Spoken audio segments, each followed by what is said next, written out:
J.P. Morgan and Goldman Sachs are both forecasting $3,000 an ounce gold and paltry returns for stocks.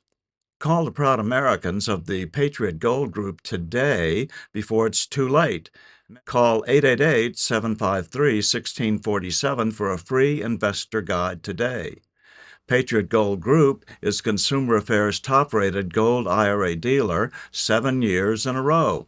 Call 888-753-1647.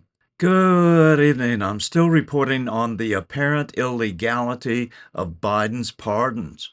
Joe diGenova says that he believes that Joe Biden's pardons are not valid because at least some of them came into being without Biden's direct knowledge, that someone, perhaps Obama, was behind at least some of those pardons and gave the orders to White House staff to use an auto pen to sign them with Biden's signature, but without his knowledge or approval.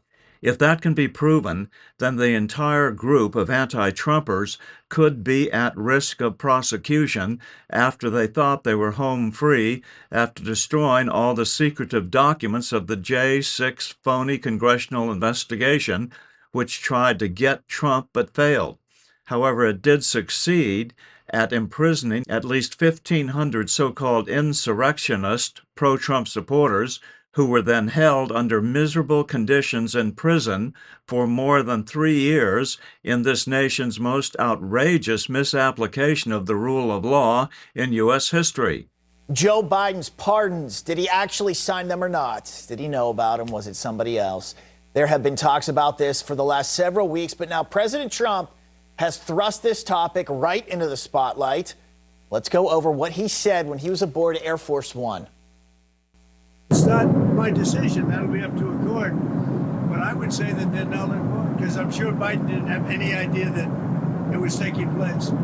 And somebody was using an auto pen to sign off and to give pardons. Well, there you go for the president himself, likely headed to court. He cited one example specifically, though, the pardons for those involved with the J6 committee.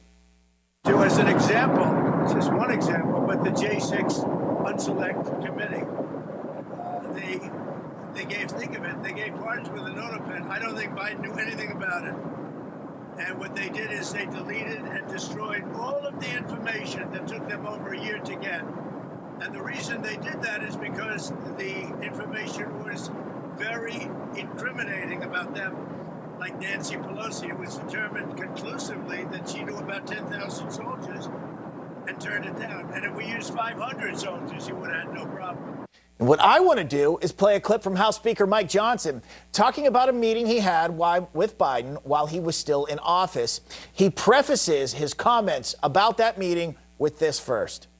Kind of feel sorry for Joe Biden. I mean, he's in the twilight years of his life. He is not, obviously has not been in charge for some time. So why did Speaker Johnson feel that way? Well, he had a private conversation with Joe Biden about an executive order that he signed to pause liquefied natural gas, the exports going out to Europe. And he says this is how it went. He looks at me stunned with this, and he said, I didn't do that. And I said, Mr. President, yes, you did. It was an executive order, 3 weeks ago. And he goes, no, I didn't do that. And he's arguing with me. I said, Mr. President, respectfully, could I go out here and ask your secretary to print it out? We'll read it together. You definitely did that. And he goes, oh, you talk about natural gas. Yes, sir. He said, no, you misunderstand. He said, what I did is I signed this thing we're gonna conduct a study on the effects of LNG. I said, no, you're not, sir. You paused it. I know. I have the export terminals in my state. I talked to those people this morning. This is doing massive damage to our economy, national security. It occurred to me, Barry, he was not lying to me. He genuinely did not know what he had signed. What would it take to figure out if this was auto pen and if Joe Biden knew? Well, forensically, you can prove that. Clearly, almost all of them were auto pen. That's been established. The question is, are they valid? And the way you do that is by filing a criminal charge against somebody and having them file a motion to dismiss, saying that they have a pardon. And then you have a big hearing, and everybody comes in and testifies under oath. Then talk about how this process would go on, interviewing people, who was in the room. I think it's important to know where the auto pen signatures happened. Can you go in and review things? Can you talk about that? Well, sure, you'd have to deconstruct the entire process by which this was done, and that would involve anybody involved in the process, the location of the auto pen, the whereabouts of the President of the United States, any memorandums that exist that show that he did give authority. We may be left with him saying, yes, I gave authority to all of those, and there may be no record of it. There is one legal opinion on the issue, Bob, and that is in 2011, Obama was in Europe, and there was a deadline necessary for the Patriot Act to be extended. And he gave permission to have the auto pen do that signing. And the Justice Department issued an opinion that said, only if the president knows about it can the pen be used.